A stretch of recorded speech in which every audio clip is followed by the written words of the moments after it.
Cigarette এটা মুসলমানদের জন্য হারাম হারাম হারাম। কোন মানুষ বলতে পারে না যে সিগারেট হালাল, কোন মানুষের পক্ষে বলা সম্ভব না। যারা বলেছে এটা মাকরু তারা ভুলের মধ্যে আছে, তারা একেবারে তারা পরিপূর্ণভাবে তারা ভুলের মধ্যে আছে। জিনিসটা হারাম হারাম হারামের মধ্যে কোনো সন্দেহ নাই। কারণ এই জিনিস খাওয়ার আগে বিসমিল্লাহ বলা যায় না, খাওয়ার পরে আলহামদুলিল্লাহ বলা যায় না। এটা প্রচন্ড দুর্গন্ধময়, এর মধ্যে জাহান্নামের 3টি উপাদান আছে, এর মধ্যে জাহান্নামের আগুন আছে, এর মধ্যে জাহান্নামের ধোঁয়া আছে এবং এই জাহান্নামের দুর্গন্ধ আছে। কয়টা উপাদান আছে জাহান্নামের? জাহান্নামের 3টা উপাদান এর মধ্যে আছে। এটা কোনো মানুষের সামনে খাওয়া যায় না, ভালো মানুষের সামনে খাওয়া যায় না, পিতামাতার সামনে খাওয়া যায় না, আলেম ওলামার সামনে খাওয়া যায় না, মসজিদে গিয়ে খাওয়া যায় না, টয়লেটে গিয়ে কেবলমাত্র খাওয়া যায়। কত নিকৃষ্ট এগুলো মুসলমানদের মুখে কিভাবে ওঠে! এখানে যারা আছেন এখন শপথ করে বলবেন এই যে সিগারেট বা ইত্তকার আপনারা গ্রহণ করবেন না, হাত তুলে বলেন। অনেকে ভয়ে আছে, এতদিন খাইলাম এখন কি এটা ছাড়িয়ে দেবো। বলুন না, হিম্মত করুন, আল্লাহ তাআলা শক্তি দেওয়ার মালিক। বলুন আল্লাহ আর এটা কখনোই স্পর্শ করবো না। বলতে পারবেন তো নাকি? এটা বলুন, আল্লাহ সুবহানাহু ওয়া তাআলা যেন আপনাদের জন্য সহজ করে দেন। রমাদান আসছে সামনে, প্র্যাকটিস করেন না। এই যে সামনে রমাদান আসছে, এখন আমি অনেককে বলবো 2 নম্বর যে কাজটি, প্রিয় ভাইরা, বহু জিনিস যে আমরা এই যে উলামায়ে কেরামরা আছেন, এই যে জামা আছে না, এই টুপি, এই যে দাড়ি, এই যে জামা, এগুলোর কারণে বহু হারাম কাজ থেকে আল্লাহ তাআলা আমাদেরকে আল্লাহ রক্ষা করেন নিজের হাতে। কিভাবে রক্ষা করেন জানেন?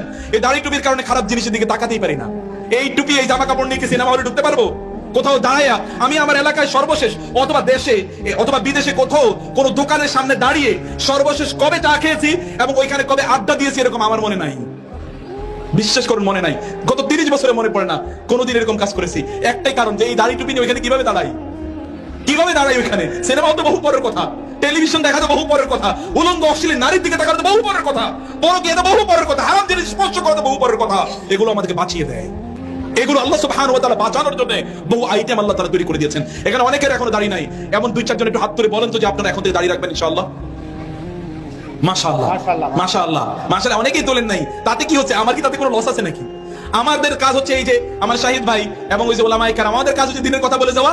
আপনি পালন করবেন কি করবেন এটা আপনার দায়। আমরা বলবো যে আল্লাহ আমরা পৌঁছে দিয়েছি তোমার কথা।